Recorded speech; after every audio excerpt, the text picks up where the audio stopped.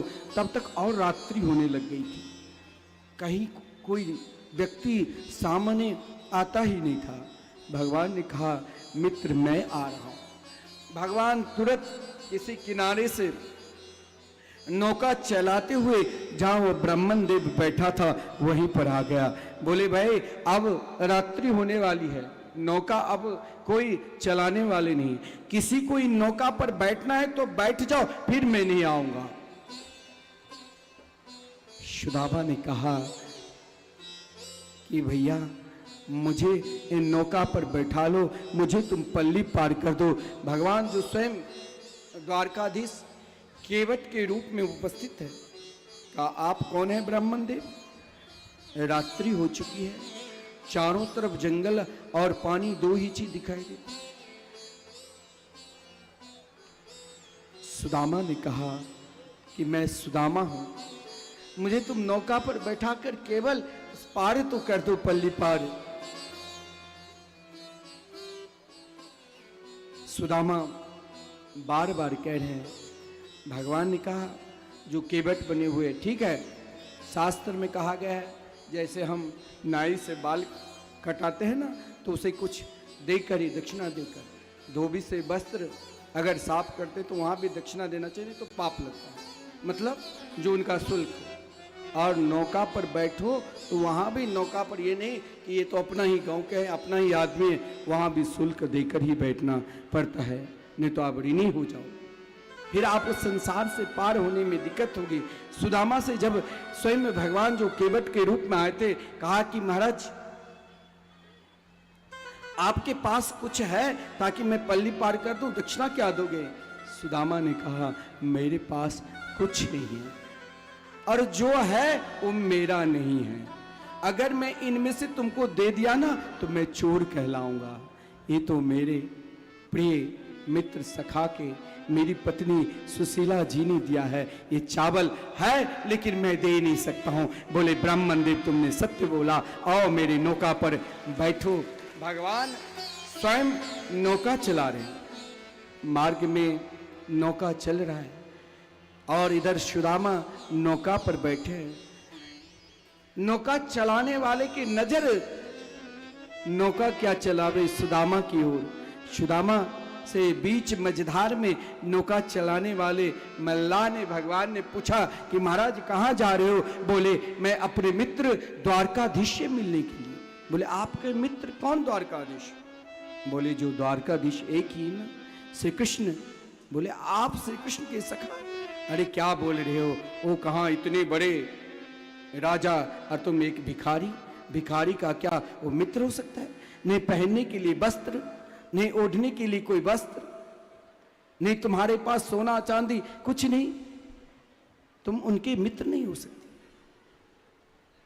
बार बार केवट ने उनकी परीक्षा ली, लेकिन सुदामा ने कहा तुम नौका चलाओ, मेरे मित्र तो इतने दयालु है, कृपालु है। वो ये नहीं देखते कि ये व्यक्ति दुबले है कि ये पतले हैं, कि ये गोरा है कि काला है, ये किस धर्म में है और किस धर्म में उपासना करते हैं। वो तो ना गोरा देखेंगे, ना काला देखेंगे, ना दुबला देखेंगे, ना पतला देखेंगे, वो तो केवल सुंदर मन देखेंगे। वो तो केवल मन देखते हैं, और मेरे मन तो उन मन मोहन के चरणार बिंद में किया। मेरे घर में भी एक भक्त यही पुकारते हैं, मेरे घर में भी वही बांके बिहारी बसा है। और उनकी कामना जैसे सुदामा की कामना कृष्ण दर्शन लालसा की थी। केवट ने कहा मैं दुनिया को बदल जाए, लेकिन एक परम प्रिय भक्त, एक प्रिय भक्त चाहे किसी भी युग में रहे, चाहे सच्चो त्रेता द्वापर कलयुग में, भक्त कभी नहीं बदलता है। जिसके हृदय में भगवान बसा है वो नहीं बदल सकता है। बदलने का काम तो हम सबके हैं, हम सब बदलते रहते हैं। कब क्या बोलेंगे, कब क्या करेंगे वो हम नहीं जानते हैं, लेकिन भक्त एक निष्ठ होता है। भक्त के हृदय में तो यही प्रार्थना, हे बिहारी जी मेरे ऊपर भी कृपा करो कि ब्रज में मुझे बसाकर रखें। सुदामा जी को भगवान ने पल्ली पार छोड़ दिया, रात्रि थी, और रात्रि के समय में एक शिवालय के निकट सोए, और उन शिवालय के निकट इधर भगवान द्वारकाधीश द्वारका में विराजमान है, अपने परम प्रिय मित्र को देख रहे। योग माया को आदेश दिया कि मेरे मित्र जिस प्रकार आ रहे हैं बरसों लग जाएंगे।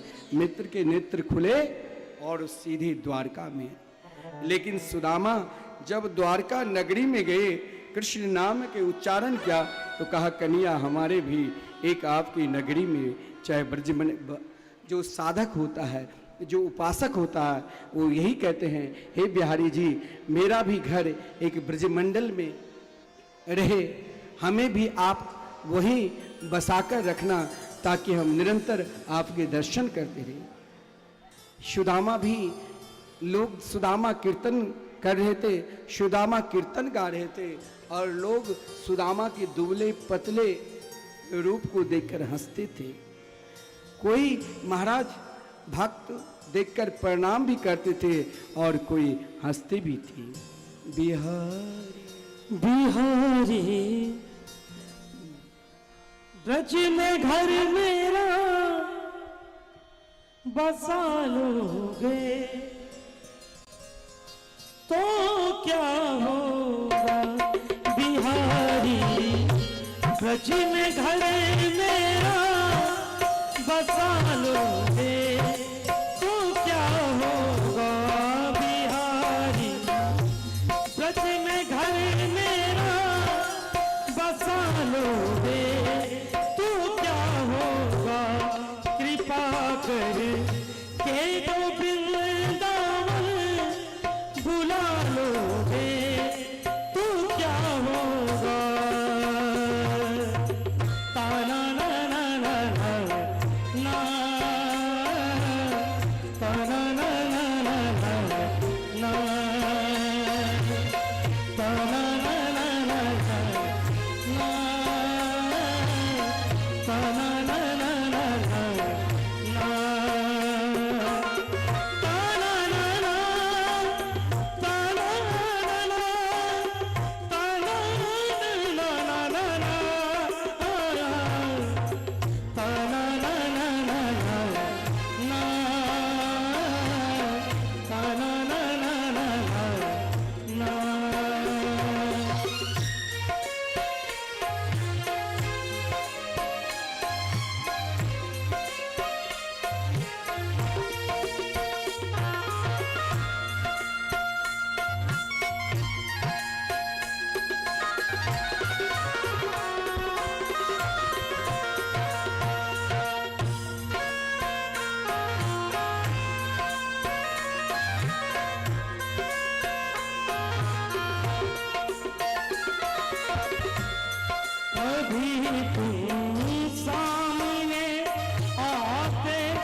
सुदामा जी के पुकार एक साथ चारों द्वारका में एक ही शब्द गूंज रहा है।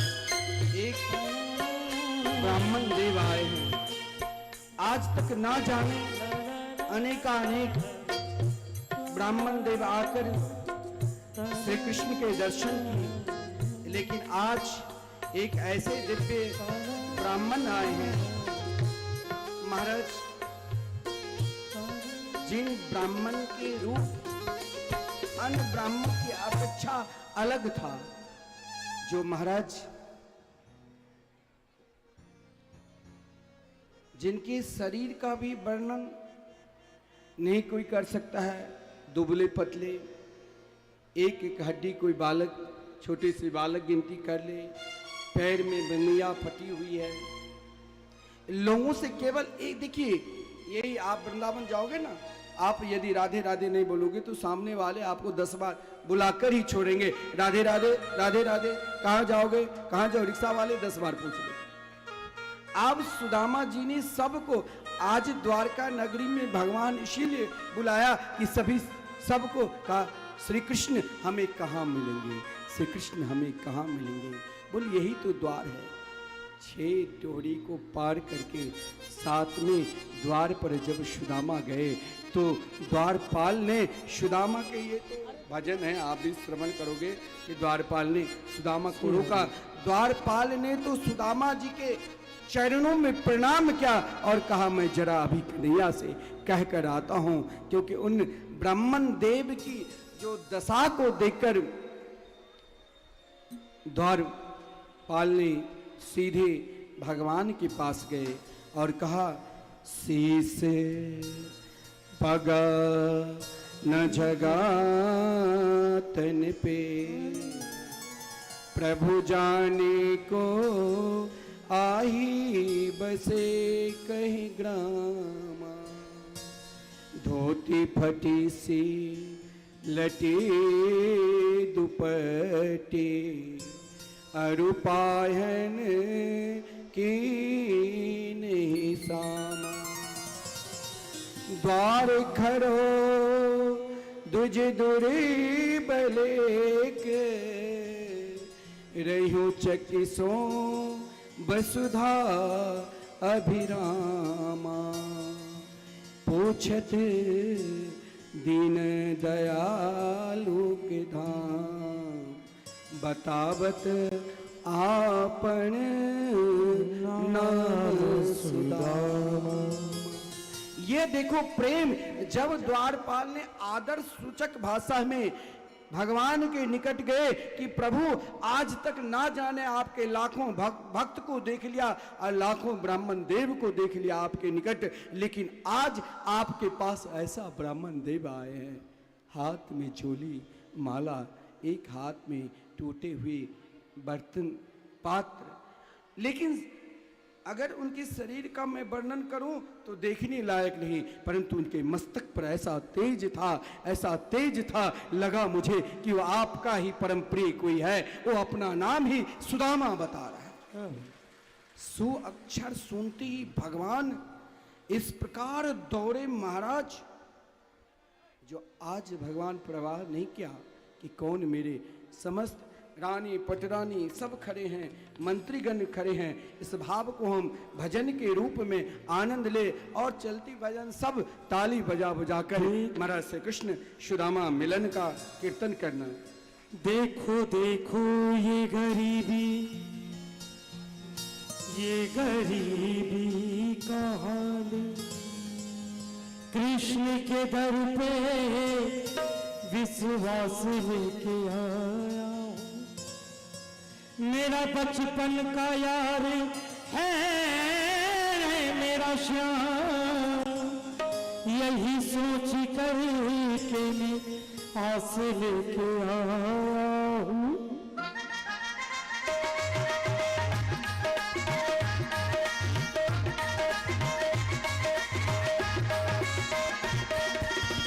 अरे द्वारपालो कन्हैया से कह दो, अरे द्वारपालो कन्हैया से कह दो कि मिलने सुदामा गरीबा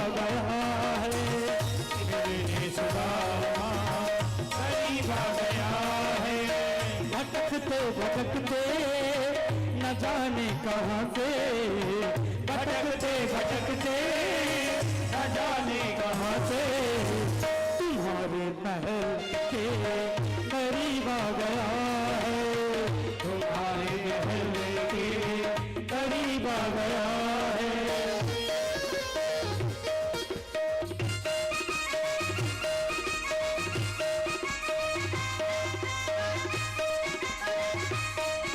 द्वारिकाधीश की जय हो।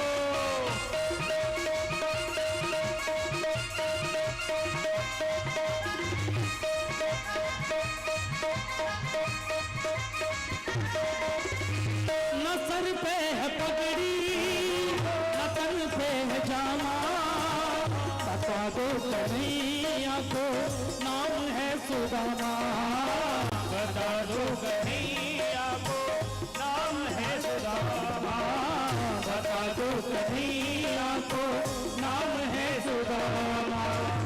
न सर पर है पगड़ी न तन पर है जामा, बता दो कन्हैया को नाम है सुदामा। ओ न सर पे है पगड़ी न तन पे है जामा, बता दो कन्हैया को नाम है सुदामा, तो कन्हैया को नाम है सुदामा।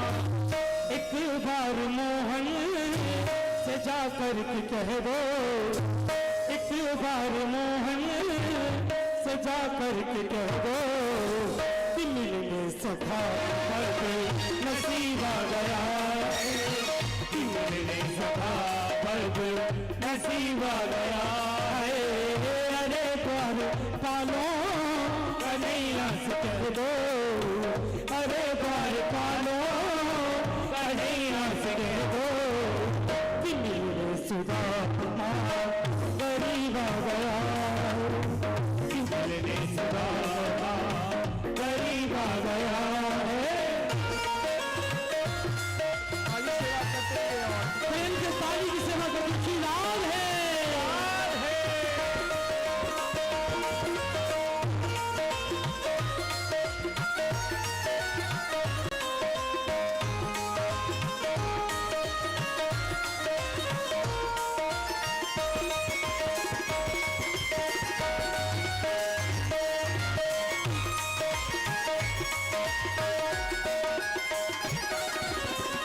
सुनते ही दौड़े चले आए मोहन, लगाया गले से सुदामा को मोहा, लगाया गले से राधा रानी सरकार की, लगाया गले से सुदामा को मोहन, कि सुनते ही दौड़े चले आए मोहन, लगाया गले से सुदामा को सुनते ही दौड़े चले आए मोहन, लगाया गले से सुदामा को, लगाया गले से सुदामा को।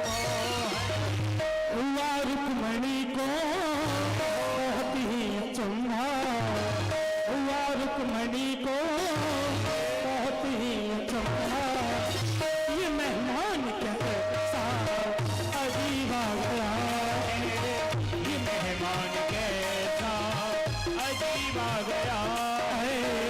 अरे द्वार पालो कन्हैया से कह दो, अरे द्वार पालो कन्हैया से कह दो कि मिलने सुदामा गरीब आ गया, कि मिलने सुदामा गरीब आ गया है।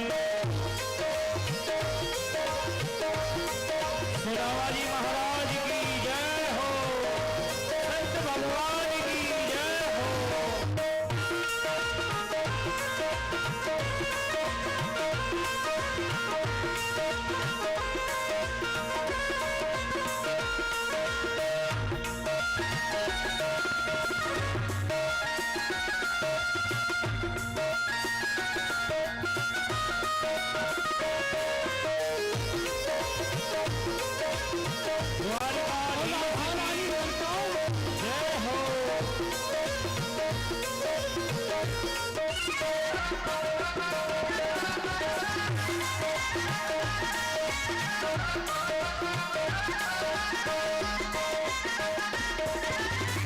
बराबर में अपने सुदामा बिठाए, चरण आंसुओं से श्याम ने धुलाए, चरण आंसुओं से श्याम ने धुलाए, चरण आंसुओं से श्याम ने धुलाए। बराबर में अपने सुदामा बैठाए, चरण आंसुओं से श्याम ने धुलाए, बराबर में अपने सुदामा बिठाए, चरण आंसुओं से श्याम ने धुलाए, चरण आंसुओं से श्याम ने धुलाए। न घबराओ प्यारे जरा तुम सुदामा, न घबराओ प्यारे जरा तुम सुदामा, खुदी का सहारा करीब आया है, खुदी का सहारा करीब आया है। अरे द्वारपालो कन्हैया से कह दो, अरे द्वारपालो कन्हैया से कह दो, इन्हीं सुदामा करीब आ गया है, इन्हीं सुदामा करीब आ गया है, इन्हीं सुदामा करीब आ गया है, इन्हीं सुदामा करीब आ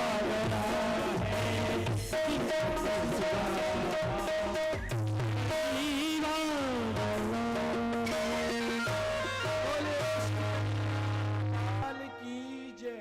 जय जय श्री राधे।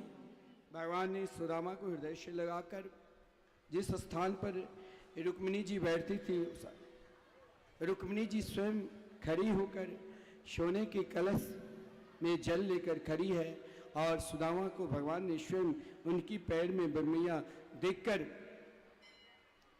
अपने नेत्र के द्वारा अश्रुपात करके उनके चरण धोए।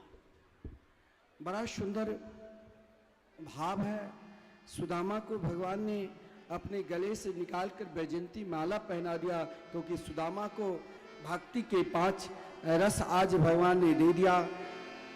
सुदामा के पूजन आज स्वयं श्री द्वारकाधीश ही नहीं बल्कि श्री कृष्ण के जितने भी, सोचा जरूर ब्राह्मण देव के अंदर कोई ऐसा प्रभाव है जो आज स्वयं द्वारकाधीश इनकी पूजा कर रहे हैं। तो श्री कृष्ण के 16,108 रानी ने सुदामा की पूजन की। सुदामा ने सभी को आशीर्वाद दिया। भगवान श्री कृष्ण और सुदामा दोनों एक साथ रहे। भगवान ने सुदामा जी से पूछा, अपि ब्रह्मणे गुरुकुला भवता लब्ध दक्षिणा समावृतेन धर्मज्ञ भार्युधा सदृशीन बा। कहा हम दोनों तो गुरुकुल में एक साथ रहे, आपने विवाह किया? सुदामा ने बोले हाँ। तो कहा अगर विवाह किया तो मेरी भाभी तो मेरे लिए जरूर कुछ दिया होगा। ये सुनकर अब सुदामा संकोच में आ गए कि मैं कैसे, इतने महाराज बड़े बड़े घर की बहू बेटी है, रानी पटरानी है, बड़े बड़े मंत्रीगण हैं, उनके बीच में कैसे अपनी विपन्नता की परिचय दूं। सुदामा ने अपनी विपन्नता, अपनी गरीबता की परिचय नहीं दी, लेकिन श्री कृष्ण जान गए। कृष्ण ने कहा सुदामा तुमको मैं मिल गया, लेकिन मेरी भाभी को अभी कुछ नहीं मिली है। भगवान ने वो पोटरी जो छुपा कर रखा था उसे छीन लिया। और महाराज आज भगवान मुस्कुराते हुए मुस्कान के साथ प्रथम मुट्ठी ग्रहण की और कहा जो सुख पृथ्वी पर राजा महाराजा के वो मेरे मित्र के पास है। दूसरी मुट्ठी में तो स्वर्ग के सुख प्रदान कर दी। मानव द्वारका के समान ही सुदामा पुरी का निर्माण हो गया। तीसरी मुट्ठी में रुक्मिणी जी ने हाथ पकड़ लिए। प्रभु कोई विशिष्ट प्रसाद हो तो सभी को मिलजुल कर लेना चाहिए, अकेला नहीं ग्रहण करना चाहिए। रुक्मिणी जी भगवान को इसीलिए पकड़ लिया कि अब मेरे को भी ना विदा कर दे इन ब्राह्मण देव के साथ, और मैं क्या करूं इनके साथ रहकर। जिस कारण भगवान ने कहा ठीक है, समस्त द्वारकावासी को भी मिला। एक आधार पर सुदामा जी 7 दिन तक निवास किए, और एक आधार पर जिस दिन सुदामा जी आए उसी दिन चले गए। और जब वहां पर पहुंचा तो स्वयं अपने महल को नहीं समझ पाए। सुशीला जी आई, सुदामा जी को सत्कार किया, लेकिन सुदामा जी ने उन महल को देखकर कहा कृष्ण अन्न जल को त्याग दिए थे कि हमें तो केवल कृष्ण ही चाहिए, मेरे लिए तो विपदो नैव विपदा संपदो नैव संपदा विपद नारायण स्मृति संपन्न नारायण स्मृति। भगवान ने सुदामा जी को दर्शन दिया, धन मिला है तो उसे खूब सदुपयोग करो। सुदामा जी ने कहा मेरी तो यही विनती है कि हे प्रभु, मैं सदा आपके पास आपके निकट रहूं। एक भक्त का यही प्रार्थना रहता है। देखिए आज आप सब होली लीला का भी दर्शन करेंगे और भागवत के समस्त सार तत्व जो आज तक यानी 6 दिन तक नहीं आए, और 7वें दिन आने से 6 दिन का पूर्व का फल मिलेगा, और जो श्रवण करे लगातार 7 दिन तक उनको डबल फल मिलता है। इसलिए आप सब आज शांति पूर्वक, और आज खूब आप नाचोगे, खूब अंतिम समय में सभी को हमारे जो वृंदावन के गायक लोग आए हैं खूब ताली बजा बजा कर नचाएंगे गवाएंगे। एक बार आइए हम सब राधा रानी से प्रार्थना करें, विनती करें कि हे राधा रानी हम सदा आपके निकट रहे, मेरी विनती। सब भाव के साथ जैसे सुदामा जी ने भी प्रार्थना की, प्रभु धन दौलत प्राप्त कर मैं कभी आपको नहीं भूलूं। मेरी विनती यही है राधा रानी, कृपा बरसाए रखना, कृपा बरसाए रखना। मेरी विनती यही है राधा रानी, कृपा बरसाए रखना, कृपा बरसाए रखना, कृपा बरसाए रखना। मुझे तेरा ही सहारा महारानी, मुझे तेरा ही सहारा महारानी, मुझे तेरा ही सहारा महारानी, मुझे तेरा ही सहारा महारानी। लगन तू लगाए रखना, कृपा बरसाए रखना, कृपा बरसाए रखना। मेरी विनती यही है राधा रानी, कृपा बरसाए रखना, कृपा बरसाए रखना, कृपा बरसाए रखना। बरसाए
सांसों की माला पे मैं सदा ही तेरा नाम सिमरूं है, सदा ही तेरा नाम सिमरूं है, सदा ही तेरा नाम सिमरूं। इन सांसों की माला पे मैं सदा ही तेरा नाम सिमरूं है, सदा ही तेरा नाम सिमरूं है, सदा ही तेरा नाम सिमरूं। श्री राधा श्री राधा श्री राधा श्री राधा श्री राधा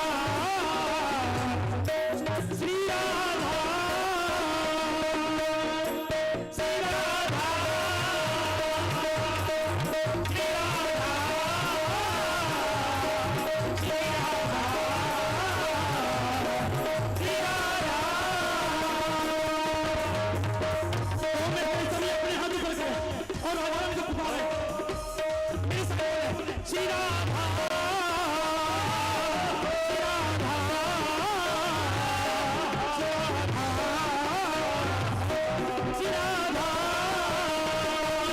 राधा श्री राधा श्री राधा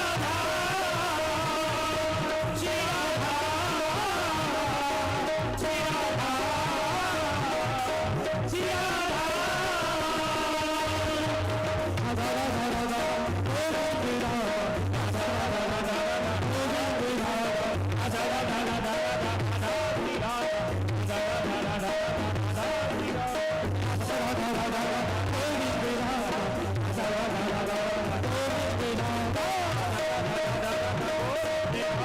राधा राधा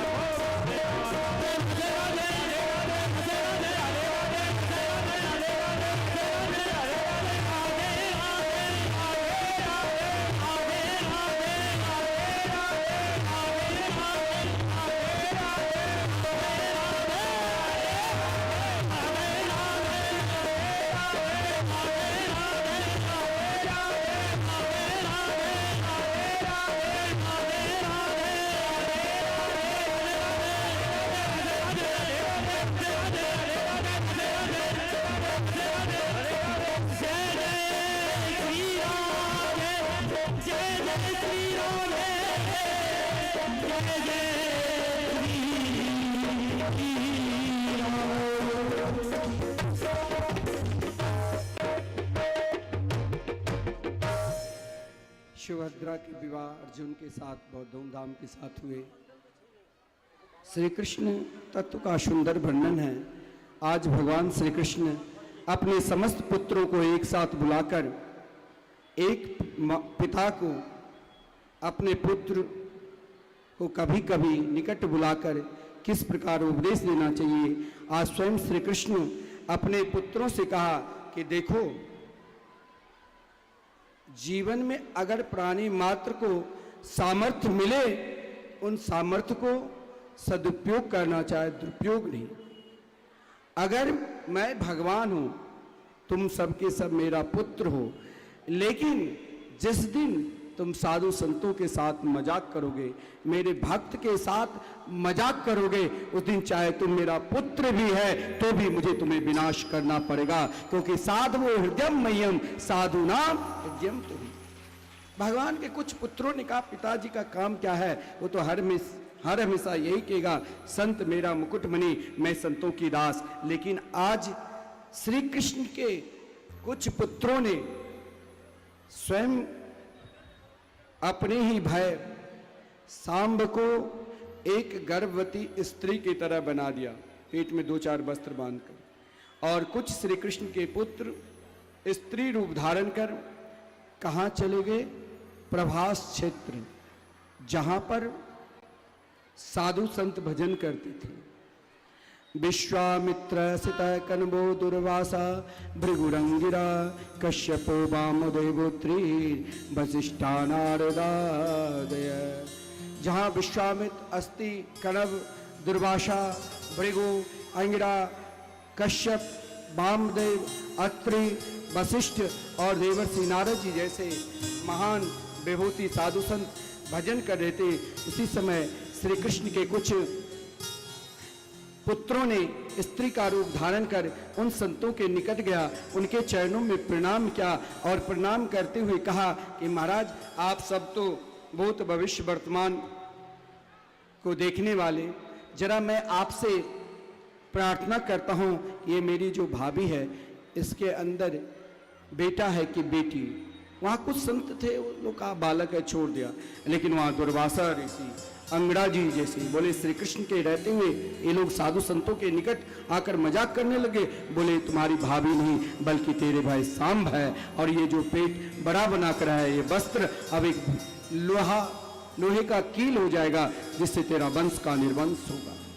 जहाँ असत्य है वहाँ भगवान कभी नहीं रहते हैं, जहाँ कपट है वहाँ भगवान अधिक दिन नहीं ठहरते हैं। महाराज श्री कृष्ण के पुत्र ने जब देखा तो वह एक वस्त्र ही लोहा का छोटा सा टुकड़ा बन गया था।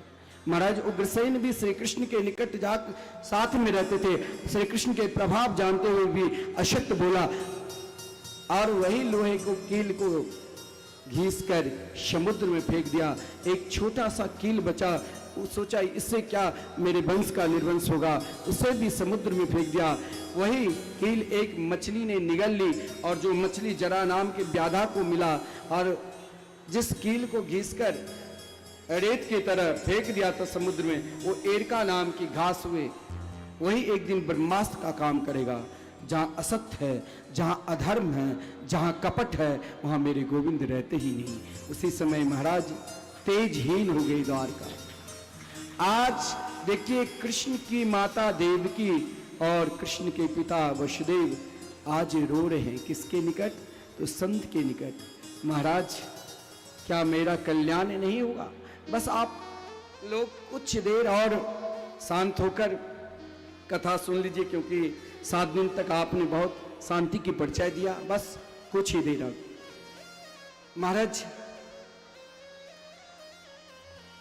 देवर्षि नारद जी के समीप श्री कृष्ण के माता पिता रो रहे हैं कि मेरा कल्याण का कोई उपाय बताओ। मानव मात्र का कल्याण किस में है, किस ओर है, किस जगह पर है, जरा बताओ। देवर्षि नारद जी देखिए श्री कृष्ण की माता भी भगवान के भजन कर। आज गुरुदेव ने आपसे कहा था कि हम भागवत के सारे तत्व भजन के विषय में आपको बताया। श्री कृष्ण के पिता भजन के लिए रो रहे हैं। देवर्षि नारद जी ने कहा आपने जो प्रश्न किया यही प्रश्न जिस मिथिला नगरी में आपका जन्म हुआ है ना, ये मिथिला नगरी में स्वयं एक से एक महापुरुष साधु संत स्वयं भगवान सुखदेव जी भी इस मिथिला नगरी को दर्शन करने के लिए आए। एक दिन महाराज जनक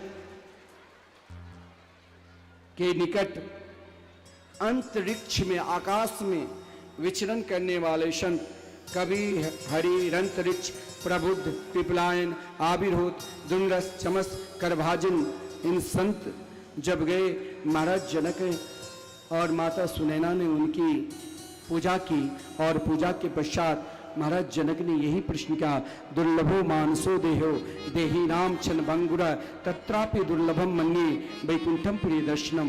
हे प्रभु ये मानव शरीर अति दुर्लभ है, इन मानव शरीर में भी भगवत प्राप्त महापुरुष साधु संत के दर्शन भी महादुर्लभ है। मेरे जीवन का एक प्रश्न है कि मानव को घर में रहकर परिवार में रहकर सगे संबंधी में रहकर ऐसा कौन सा कार्य करे जो उनका कल्याण हो। पहला प्रश्न भी यही था साभई पुंसाम परो धर्मो ये तो भक्ति रधोक्षजे, और यहाँ यही प्रश्न को दोहराया। कभी ने उत्तर दिया एक ही उत्तर कि कायेन वाचा मनसेन्द्रियैर्वा बुद्ध्यात्मना मानो श्रित स्वभावा करोति यत् शकलं परस्मै नारायणायेति समर्पयेत। देखिए भगवान का होना है तो मैं प्रारंभ में भी यही कहा था कि कायेन वाचा मनसेन्द्रियैर्वा, मनसा वाचा कर्मणा, उन पे विश्वास करो। जब हम एक दूसरे पर विश्वास करते हैं तो हम परमात्मा पर क्यों नहीं विश्वास करेंगे। मन से विश्वास करो, मन से संबंध जोड़ो और मन से ही समर्पित हो जाओ। कभी ने एक ही उपदेश दिया, मनसा वाचा कर्मणा होकर भगवान की कथा सुनो, भगवान के कीर्तन करो, भगवान के स्मरण करो। कभी हरि ने भगवान के किस प्रकार पूजन करना चाहिए इसके विषय में, और अंतरिक्ष ने प्राणी मात्र भगवान के माया से किस प्रकार बचते हैं। माया से बचना है तो एकमात्र भगवान के दिव्याति दिव्य नाम का स्मरण करो। प्रबुद्ध ने प्राणी मात्र को किस प्रकार कर्म करना चाहिए इसके ऊपर बताया। पिपलाइन ने इस संसार में जो भगवान के भजन नहीं करते हैं वो किस प्रकार नरक की यातना में उसे घूमना पड़ता है, ये सब बताया। समस्त महाराज महापुरुष गण ने केवल यही कहा कि भगवत भजन करो। समस्त देवताओं ने आकर स्वयं देवर्षि नारद जी ने वसुदेव जी से कहा, तुम जिसे अपना पुत्र मान रखे हो यही तो आपके पुत्र साक्षात परब्रह्म परमात्मा है, इनके भजन करो, इनके भजन करो। समस्त देवताओं ने भगवान की स्तुति की। प्रभु अब समय हो चुके हैं, अब अपना धाम आप पधारिए। भगवान ने कहा कुछ अभी देर विलंब है, क्योंकि अभी 99 लाख जो मेरे वंश परंपरा में ये उत्पात न करे, जरा मैं इसे भी देख लूं। अब भगवान अपने दिव्य धाम जाने वाले हैं। उसी समय उद्धव जी आकर भगवान के चरण पकड़कर रुदन करने लगे, प्रभु प्राणी मात्र का कल्याण क्या है। प्राणी मात्र के कल्याण के लिए योग धर्म, संन्यास धर्म, वैराग्य धर्म, सत्संग धर्म, अनेक धर्म के विषय में सुंदर उपदेश दिया। जिस क्रम में महाराज यदु जी और दत्तात्रेय जी के संवाद है। देखिए जीवन में सुख चाहिए तो हर जगह महाराज कहीं ना कहीं अनुभव लो। अनुभव चाहे कोई छोटे से बच्चे भी दे दे तो वहां भी अपने जीवन में अनुभव लो। मानो जिस समय महाराज यदु ने महाराज दत्तात्रेय जी से जो प्रश्न किए वही प्रश्न श्रीमान उद्धव जी ने श्री कृष्ण से किए। जीवन में शिक्षा गुरु अनेक प्रकार के होते हैं। यहाँ पर शिक्षा गुरु के विषय 24 प्रकार के शिक्षा गुरु के विषय में कहा, लेकिन दीक्षा गुरु एक ही होते हैं। शिक्षा हम अपने शरीर से क्यों ना ले। पहले इस शरीर में हम सब जानते हैं पृथ्वी जल तेज वायु आकाश से ये शरीर बना है। मैंने जिस पृथ्वी पर रहते हैं सर्वप्रथम इस पृथ्वी से भी हम शिक्षा ले सकते हैं कि हम अपने स्वभाव को क्यों नहीं पृथ्वी की तरह। जीवन में हर व्यक्ति के सुख भी मिलता है, दुख भी मिलता है, शरीर में क्रोध भी आता है, शरीर में अनेक प्रकार के दोष भी आता है, फिर भी हम स्वयं को उन दोष में चिंता करने लग जाते हैं। लेकिन हमको चिंता नहीं करना चाहिए, हमें चिंतन करके करना चाहिए परमात्मा को, और पृथ्वी की तरह शांत स्वभाव रखना चाहिए। मैंने जल से भी सुंदर शिक्षा प्राप्त की। व्यक्ति के क्रोध भी 3 प्रकार के होता है। एक क्रोध जो आप सामने तालाब है वहां पत्थर फेंक दो तो शांत हो जाएगा। एक क्रोध महाराज मिट्टी में लकीर कर दो तो 1-2 दिन रहेगा। ऐसा क्रोध नहीं, पत्थर के लकीर की तरह क्रोध नहीं करना चाहिए। साधक को जीवन में अगर क्रोध भी आवे तो कुछ पल कुछ क्षण के लिए नहीं, ये नहीं कि अब दिन भर हम भोजन नहीं करेंगे, हम नहीं किसी से बातचीत करेंगे। क्रोध आ भी जाता है क्योंकि क्रोध भी शरीर का ही एक सूक्ष्म अंग है, किसी न किसी जगह पर इस शरीर में इन इंद्रियों में छुपा हुआ है। ऐसा नहीं है कि जीवन में क्रोध नहीं आएगा, लेकिन क्रोध आवे तो हमें जल की तरह ही शिक्षा लेना चाहिए कि जल की तरह जैसे जल में कोई महाराज पत्थर फेंक दे तो जल तुरंत एक क्षण के लिए महाराज ऊपर उठती है फिर शांत। मैंने आग से भी शिक्षा की प्राप्त की। आग से जो एक विशेष व्यक्ति होता है वो सबका सम्मान देता है। आग जैसे आप हवन कर लो तो हवन करने वक्त सुहा सुहा करो तो बढ़िया हवन सामग्री को भी जला देता है, और कहीं गंदी महाराज सामान रखा हुआ है, राख कपड़ा रखा है, उसे जला दो उसे भी जला देगा। उसी प्रकार जो महाराज साधक होता है, जो विचारवान होता है, वो अग्नि की तरह होते हैं। वो अपने हृदय में अग्नि की तरह महाराज सबको सम्मान देते हैं, बड़े को भी छोटे को भी सबको बराबर आदर देते हैं। हमें भी अग्नि से यही शिक्षा ले। मैंने आकाश से भी शिक्षा प्राप्त की। परमात्मा ऐसा नहीं है जो वृंदावन में ही हमें दर्शन देंगे, यहाँ भी जिस गांव में, बालिया गांव में हम बैठे हैं, वहां भी परमात्मा मिले। परमात्मा तो व्याप्त है, परमात्मा तो सब जगह है। मैंने आकाश से भी यही शिक्षा ली, मैंने वायु से भी यही शिक्षा ली। व्यक्ति को, आप बहुत बड़े हो गए हैं, अब आपके निकट कोई छोटे हैं तो हम कैसे जाएंगे हमारी प्रतिष्ठा पर कहीं महाराज कोई मेरी अप्रतिष्ठा न कर दे। जो सही में विचारमान, जो सही में समाज सेवक होते हैं, वो छोटे बड़े को बराबर आदर देते हैं। जैसे हवा, महाराज आप घर में बैठे एसी में तो वहां भी हवा की जरूरत है, और आप कहीं बाहर घूम रहे हो वहां भी हवा की तरह एक साधक को सब जगह जाना चाहिए, लेकिन वहां आसक्ति में नहीं फंसना। अनेक प्रकार के गुरुओं के विषय में है कि मैंने कबूतर को भी गुरु बनाया, मैंने मछली को भी गुरु बनाया। मछली से आपने क्या शिक्षा ली? तो मछली को जब कोई महाराज तालाब में मारने के लिए जाते हैं तो मछली महाराज लोहे के कील में तनिक अन्न डालकर, वो मछली उन कील को नहीं देखकर अन्न को देखता है, लेकिन उस अन्न को ज्यों ही खाने के लिए तैयार होते हैं वो तुरंत उन कील में फंस जाता है। हमें भी आसक्ति तो सभी से करना चाहिए, लेकिन वहां पूर्ण रूप से फंसना नहीं चाहिए। एकमात्र गोविंद के चैनार गुण में आसक्ति करना चाहिए। मैंने मधुमक्खी से भी शिक्षा प्राप्त की। मधुमक्खी ने बहुत संग्रह करता है शहद कि आप बैठकर चैन से पिएंगे, लेकिन हम भी बाल्यावस्था से वृद्धावस्था तक संग्रह करके रखते हैं कि धन का उपयोग हो, लेकिन ये धन ना जाने किस अवस्था में कब नष्ट हो जाए और या इस धन को कोई और उपयोग कर ले। इसलिए परमात्मा ने धन दिया है तो हम स्वयं उनका स्वयं को सदुपयोग करें, उन धन को भोगे और स्वयं उन धन को महाराज पुण्य कार्य में भी लगावे, क्योंकि धन सब बराबर नहीं रहता है। मैंने मधुमक्खी से ये शिक्षा की, अति आसक्ति भी मरण करवा देता है, जैसे मधुमक्खी की दशा है। मैंने कई प्रकार के गुरु है, मैंने पिंगला नाम की वेश्या से भी शिक्षा की।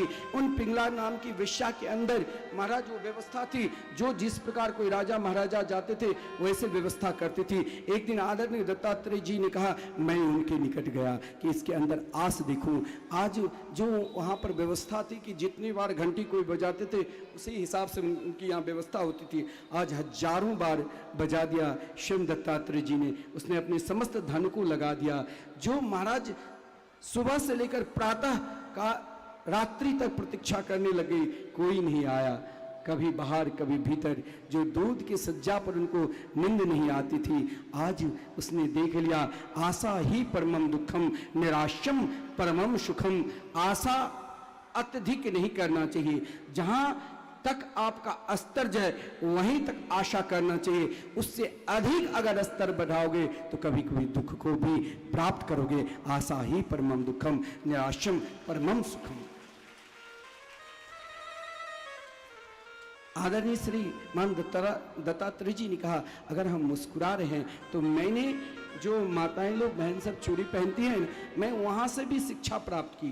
किसी गांव में मैं गया भिक्षाटन करने के लिए, गांव में देखने के लिए, तो वहां पर कुछ मेहमान आए। वहां जो वो बालिका थी बहुत चूड़ियां पहन रखी थी, तो जो ही पुराने जमाने की बात है वो धान कुटने लग गई, तो चूड़ियां की झनकार सुनकर सोचा कहीं अतिथि चले न जाए। समस्त चूड़ियां निकालकर 2 ही चूड़ियां पहनकर आसानी से महाराज धान कूटकर चावल तैयार की और बात बनाकर अतिथि का सम्मान किया। कहने के तात्पर्य, आज समाज में पति पत्नी में विवाद रहते, एक दूसरे में विवाद रहते हैं। अगर घर को महाराज मंदिर बनाना है तो मंदिर जाने की जरूरत नहीं। पति पत्नी में प्रेम रहना चाहिए, सद्भावना रहना चाहिए। इन सद्भावना और प्रेम से, जैसे उन कुमारी कन्या से उसने शिक्षा प्राप्त की। ज्यादा समूह में कभी दुख का कारण ये होता है, भैवेद वार्ता दयोरपी, दो के बीच में रहने से महाराज साधना भी होती है। अंत में कहा मैंने हाथी को गुरु बनाया, मैंने बाण बनाने वाले को गुरु बनाया, बाण बनाने वाले से मैंने शिक्षा प्राप्त की कि सामने महाराज राजा की सवारी निकल रही है, लेकिन उन बाण बनाने वाले से मैंने पूछा भैया सवारी किधर निकली? बोले मेरी दृष्टि तो बाण बनाने की ओर है। जब आप अपना कोई कार्य के लिए लगे हैं तो उन कार्य में उन बाण बनाने वाले की तरह ही दृष्टि रखना चाहिए कि हमारे अंदर तो यही भगवान है, पहले इन कार्य को करना है तभी दूसरी कार्य। मैंने इस शरीर को भी गुरु बनाया। इन शरीर हर पल हर क्षण मरते हैं, जन्म लेते हैं, फिर भी हम स्वयं को परमात्मा के भजन नहीं करते। अंत में कहा कि सत्संग की महिमा की वर्णन है और साथ में कहा साधना कैसी करनी चाहिए। तो साधना मन को तटस्थ रखना है। बहुत लोग कहते हैं कि परमात्मा की पूजा करने वक्त मन नहीं लगता है, मन बेचैन हो जाते हैं कि पूजा को छोड़ दूं। तो साधना साधक रूपी हंस विषय रूपी पानी से तभी अलग हो सकते हैं जब साधक जिन इष्ट को ध्यान करते हैं उनके मुखार बिंद की ओर न जाकर उनके चरणार बिंद की नख की ज्योति का ध्यान करते हुए फिर घुटना, फिर कमर, फिर पेट, फिर हृदय, फिर उनके कंठ, फिर उनके महाराज गाल, फिर मस्तक, फिर उनके मुस्कान और फिर उनके बाल, फिर आरोह अवरोह ध्यान में करना चाहिए। तभी साधक रूपी हंस विषय रूपी पानी से अलग हो जाते हैं। उद्धव जी को भगवान ने सुंदर भागवत धर्म का उपदेश दिया। बोले अब उद्धव जी ये भागवत आप लो और आप प्रस्थान करो, क्योंकि अब आज के 7वें दिन ये द्वारका केवल मेरे महल को छोड़कर पुनः समुद्र में समा गई। इधर भगवान ने समस्त द्वारकावासी को कहा कि आप लोग भी तीर्थ यात्रा करने के लिए निकलो। सबके सब प्रभास क्षेत्र में तीर्थ यात्रा करने के लिए गए, जिसमें आपस में ही महाराज सब शराब पी लिया और शराबी को पता ही नहीं चलता है कि हम किसे गाली दे रहे हैं, किसे नहीं। भाई भाई को मारने लग गया, पिता पुत्र को मारने लग गया, भाई मामा भांजा को मारने लग गए। और श्री कृष्ण ने जब समझाया श्री कृष्ण बलराम तो सब श्री कृष्ण बलराम की ओर दौड़ पड़े। भगवान ने वही एरका नाम की घास लिया जो ब्रह्मास्त्र का काम किया और देखते 99 लाख यदुवंशियों को भगवत धाम भेज दिया। स्वयं श्री बलराम जी श्री कृष्ण के मंगलमय नाम का स्मरण करते करते भगवत तत्व को प्राप्त कर लिया। इधर श्री कृष्ण एक वट वृक्ष के सहारे एक पैर को नीचे एक पैर को जंघा पर रखकर स्वयं अपने स्वरूप के हम सब की याद कर रहे थे। हम जैसे भगवान की याद कर रहे हैं, भगवान भी हम सब के अंतिम समय में इस कलयुग के प्राणी के कल्याण हो। देखो भगवान कितने दयालु है, कृपालु है कि समस्त प्राणी के कल्याण के लिए भगवान सोच रहे हैं कि कलयुग में लोग अधिक देर बैठ नहीं पाएंगे, अधिक देर भजन नहीं कर पाएंगे, ऐसा कोई कार्य करे जिससे उनका कल्याण। तो भगवान ने सोचा हमें उन लोगों के साथ रहना है, हम सबके साथ इस कलयुग में परमात्मा नारायण साथ में है, हम जब पुकारेंगे वो चले आएंगे। समस्त देवता अपने अपने विमान पर विराजमान है। किस लोक से भगवान अपने दिव्य धाम जाते हैं। श्री कृष्ण पृथ्वी लोक पर जो लीला की 125 वर्ष तक महाराज इधर उसी समय एक जरा नाम के व्याधा ने चला दिया बाण, लेकिन उन बाण मारने वाले व्याधा को भी भगवान ने भेज दिया दिव्य धाम। इधर दारुक नाम के सारथी आया, जो ही रथ से उतरा रथ पुनः आकाश मार्ग में सारथी से भगवान ने कहा कि जाओ मेरी पत्नी से कहना, द्वारकावासी से कहना आज के 7वें दिन पुनः यह द्वारका मेरे महल को छोड़कर समुद्र में लीन हो जाएगी। अर्जुन भी आया, भगवान का जिसे ब्रजवास करना है रानी को नया ब्रज में भेज दे। इधर श्री कृष्ण जब अपने दिव्य धाम को जाने लगे तो हम सब की याद करते हुए श्री कृष्ण कहीं नहीं गए। कृष्ण कहाँ हैं? तो श्री कृष्ण ही श्रीमद् भागवत महापुराण में विराजमान हैं, जिन भागवत महापुराण को हम 7 दिन तक दर्शन की, पूजन की, पंडित जी के द्वारा पाठ की, श्रवण की और कथामृत का रसा स्वादन की। इस कलिकाल में श्री कृष्ण साक्षात श्रीमद् भागवत महापुराण के रूप में है। भागवत कथा आप श्रवण कर लिए तो समस्त भगवान के चरित्र श्रवण कर लिए, भागवत कथा करा लिए तो समस्त तीर्थ, समस्त व्रत, समस्त साधना, समस्त उपासना का आपने फल प्राप्त कर लिए। आगे कलयुग के राजा महाराजाओं के वर्णन है, कलयुग में किस प्रकार राजा थे, किस प्रकार है और आगे किस प्रकार होंगे। अभी मौन राजा की जैसे हम वोट डालते हैं ना तो कुछ बोलते नहीं, अभी मौन राजा की। फिर महाराज अनेक प्रकार के राजा आएगा, दुष्ट दुराचारी भी राजा पुनः आएगा।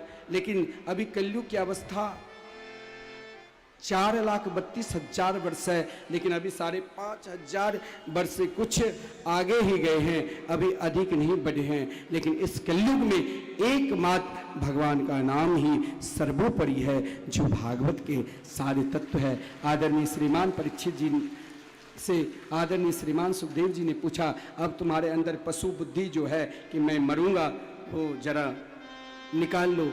श्रीमान परीक्षित जी ने कहा कि अब हम सिद्धोस्मि नो गृतोस्मि भवता करुणात्मना, प्रभु आपने हमें भागवत कथा श्रवण कराकर सिद्ध कर दिया, जरा मैं आपकी पूजन कर लूं। महाराज इधर महाराज परीक्षित ने पूजन की उन सुख रूपी तोता को, इधर समस्त प्राणी मात परीक्षित को और भगवान सुखदेव जी से प्रार्थना कर रहे क्या, हरि की कथा सुनाने वाली, प्रभु की कथा सुनाने वाली, तुमको लाभ तुमको कथा सुनाने वाली, हरि नाम सुनाने वाले को लाभ तुमको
परीक्षित के शरीर से दिव्य तेज निकला। भागवत श्रवण करके पुनः दिव्य गोलोक धाम वृंदावन धाम दिव्याति दिव्य गोलोक धाम में जहाँ प्रिया प्रथम के शरण में जाकर उनकी सेवा में लीन हो गए। पुनः लीला सुख भी लीला सुकोयम वृषभान जाया पवित्र चंचो प्रे चुंबन एकांतिको नन रस पाठी गोलोक प्रसादा सदा निवासी। दिव्य गोलोक धाम में पुनः लीला सुख भी प्रस्थान के। इधर महाराज शरीर को सर्प ने, शरीर जन्म लेता शरीर मरता, शरीर को तक्षक सर्प ने काट खाया। उनके पुत्र जन्मे जैनी समस्त सर्व को मारने के लिए यज्ञ किए। अस्ति ऋषि ने आकर समझाया कि आपके पिता तो सदगति की प्राप्त की, अब आपको ऐसा नहीं करना चाहिए। वेद की शाखाओं के वर्णन है, मार्कंडेय जी के सुंदर चरित्र का वर्णन है। श्रीमान सूत जी से शौनकादिक प्रश्न करते, भगवान 7 दिन तक किसी कारणवशात हमने कथा मृत का लाभ नहीं लिए, बीच में सो गए या नहीं आ पाए, एक बार हमें संपूर्ण कथा मृत का रसास्वादन करें। देखिए लिखा है कथा श्रवण करो तो अपने सिर को ढक कर, लेकिन आप 7 दिन नहीं कर पाए। बिल्कुल 10 मिनट तक सब अपने जो माताएं लोग सौभाग्यवती है वो सिर ढक कर भगवान की मंगलमय कथा श्रवण करना चाहिए, इससे पति का आयु बढ़ता है। आइए हम सब संपूर्ण श्रीमद् भागवत महापुराण के सारे तत्व का एक बार रसास्वादन करते हैं। श्री वृंदावन बिहारी लाल की जय। श्रीमद् भागवत में महापुराण में 12 स्कंद है, 335 अध्याय। सभी अध्यायों के योग लगाने पर, सभी स्कंदों के अध्याय के योग लगाने पर ही 335 अध्याय होते हैं। भागवत से पूर्व प्रथम 6 अध्यात्म महात्म है। भक्ति ज्ञान और वैराग चाहिए तो भागवत के शरण में जाओ। किसी भी प्रकार के शरीर में व्याधि है, रोग है तो भागवत के शरण में जाओ।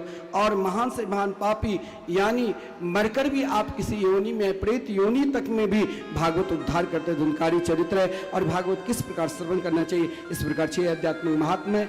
प्रथम स्कंद में मात्र 19 अध्याय है। इस स्कंद का नाम ही अधिकारी स्कंद।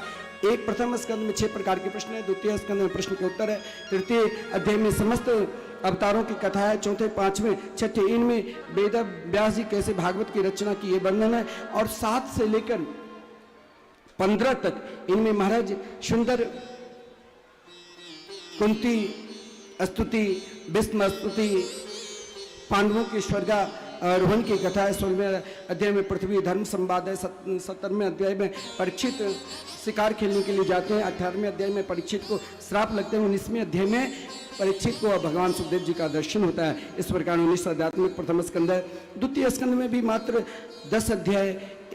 इसमें 1, 2 इन दोनों में सद्यो मुक्ति कर मुक्ति के वर्णन है। तृतीय अध्याय में महाराज किस देवता की उपासना करने से क्या मिलते हैं वर्णन है। चौथे अध्याय में सुखदेव जी भगवान की स्तुति की। 5वें से लेकर 6ठे अध्याय तक शरीर के अंदर कौन से देवता विराजमान है ये वर्णन है। 8वें अध्याय में महाराज परीक्षित नाना प्रकार के प्रश्न करते हैं। 9वें 10वें इन दोनों अध्यायों में भागवत के 10 लक्षणों के वर्णन है। इस प्रकार 10 अध्यात्मक द्वितीय स्कंद है। तृतीय स्कंद में भी मात्र 33 अध्याय है। 1 से 7 तक श्री विदुर जी का चरित्र है और 8 से लेकर 19 तक जिनमें भगवान किस प्रकार सृष्टि का वर्णन है, वाराह अवतार का धारण किए। और 20 में पुनः 20 अध्याय में पुनः सृष्टि के वर्णन है। 21 से लेकर 33 तक इनमें महाराज कपिल देवहूति संवाद विलक्षण है, जिसमें माता कपिल देव से माता देवहूति ने कहा, प्रभु इस संसार में एक बार आपके मंगलमय नाम श्रेष्ठ है। इस प्रकार 33 अध्यात्म तृतीय स्कंद समाप्त होते हैं। चौथे स्कंद में भी मात्र 31 अध्याय है। इसमें धर्म अर्थ काम मोक्ष की कथा है। 1 से 7 तक महाराज सती चरित्र है। 8 से लेकर 12 तक ध्रुवोपाख्यान है और 13 से लेकर 23 तक पृथु चरित्र है और 24 से लेकर 31 तक मोक्ष धर्म की कथा, परिचा धन की कथा है। इस प्रकार 31 अध्याय में चौथा स्कंद है। 5वां स्कंद में भी मात्र 26 अध्याय है। इसमें 1 से लेकर 15 तक महाराज भरत जी के चरित्र है। भरत जी कैसे महाराज भरत बने, कैसे महाराज भरत जी राजा रघुवन को सुंदर उपदेश दिया जर भरत के रूप में वर्णन है। और 16 से लेकर 25 तक समस्त लोक अतल बितल सुतल महातल किस लोक में कौन से देवता विराजमान है इस वर्णन है। 26 अध्याय में 28 प्रकार के नरकों की वर्णन है। इस प्रकार 26 अध्यात्म 5वां स्कंद समाप्त होते हैं। 6ठे स्कंद में मात्र 19 अध्याय। 3 अध्याय तक विशुद्ध भगवान नाम की महिमा अजामल्य उपाख्यान वर्णन है। और महाराज 4 से लेकर 17 तक जिसमें महाराज वित्रासुर के चरित्र, वित्रासुर पूर्व जन्म में कैसे चित्रकेतु हुए इस वर्णन है। और महाराज 18-19 इसमें मरुत गणों की कथा है। इस प्रकार 19 अध्यात्मक महाराज 6ठे स्कंद समाप्त होते हैं। 7वें स्कंद में भी मात्र 15 अध्याय है। इसमें सदवासना मिश्र वासना की चरित्र 1 से लेकर 5 तक महाराज हिरण्यकश्यपु के चरित्र 5 से लेकर 10 तक विशुद्ध प्रहलाद जी के भागवत धर्म के सुंदर उपदेश की कथा है, और 11 से लेकर 15 तक इन अध्यायों में महाराज किस धर्म में, किस आश्रम में कैसे रहना चाहिए वर्णन इस प्रकार 15 अध्यात्म 7वें स्कंद समाप्त होते हैं। 8वें स्कंद में भी कुल महाराज 24 अध्याय, 1 से लेकर 4 तक गजेंद्र मोक्ष की कथा है, 5 से लेकर 13 तक समुद्र मंथन की कथा है, और 14 से लेकर 23 तक वामन भगवान के सुंदर चरित्र है, किस प्रकार वामन भगवान राजा बलि की कृपा की, और 24 अध्याय में भगवान मत्स्य अवतार धारण कर राजा सत्यव्रत के सुंदर मत्स्य पुराण के उपदेश देते हैं। इस प्रकार 24 अध्याय में 8वां स्कंद है। 9वें स्कंद में भी कुल 24 अध्याय, 1 से लेकर 15 तक, जिनमें महाराज सूर्यवंश के राजाओं के चरित्र, जिसमें महाराज अमरीश का मर्यादा पुरुषोत्तम भगवान श्री राम के, और 16 से लेकर 24 तक महाराज समस्त चंद्रवंश के राजाओं की चरित्र, जिसमें महाराज परीक्षित का भी जन्म का वंश परंपरा के वर्णन है पूर्व वंश में, और महाराज एक श्लोक में संपूर्ण श्री कृष्ण कथा आदरणीय श्रीमान सुखदेव जी महाराज परीक्षित को श्रवण करा दिया। इस प्रकार 24 अध्याय में 9वें स्कंद है। 10वें स्कंद में मात्र 90 अध्याय, 1 से लेकर 5 तक भगवान के सुंदर श्री कृष्ण किस प्रकार अवतार लिए, किस प्रकार श्री कृष्ण जन्मोत्सव मनाया गया, आनंदोत्सव ये है, और 6 से लेकर 28 तक भगवान ने कैसे माखन चोरी की, कौन सी बाल लीला की, कैसे महाराज गोचारण के, ये सब वर्णन है। बड़ा सुंदर भगवान के सुंदर सुंदर विलक्षण विलक्षण चरित्र का वर्णन है।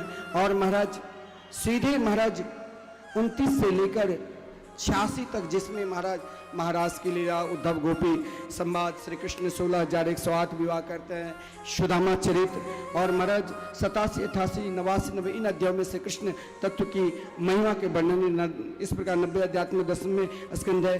11वें स्कंद में भी मात्र 31 अध्याय है।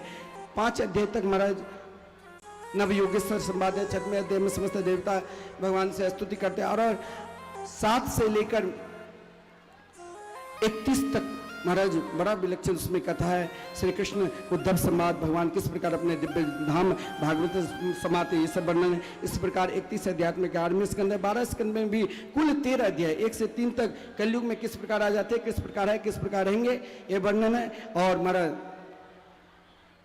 4 तक कलयुग के राजा वर्णन। 5 में महाराज सुखदेव जी महाराज परीक्षित से प्रश्न करते हैं, और 6वें अध्याय में आदरणीय परीक्षित भगवान सुखदेव जी की स्तुति पूजा की, और 7वें अध्याय में वेद की सखा पर सखाओं के वर्णन है। 8, 9, 10, 11 इन अध्यायों में मार्कंडेय भगवान के सुंदर चरित्र है। 12वें अध्याय में भागवत के समस्त सारे तत्व का वर्णन है। 13वें अध्याय में किस पुराण में कितनी श्लोक, कितने अध्याय है, ये सब वर्णन है।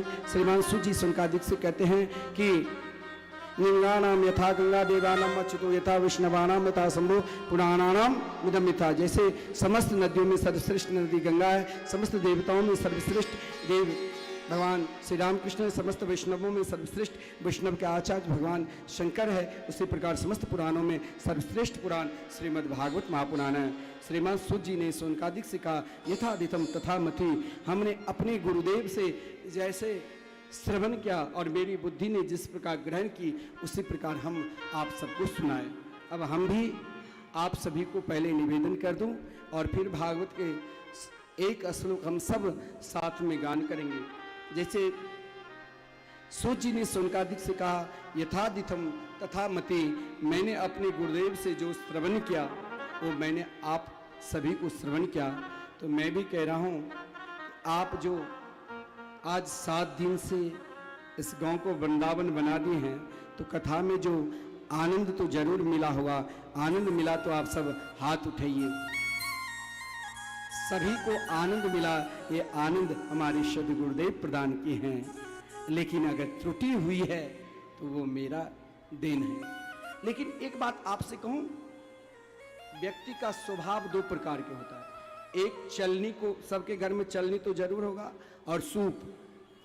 चलनी का स्वभाव क्या होता है, तो बुराई को अपने अंदर रखता है और अच्छाई को नीचे गिरा देता है।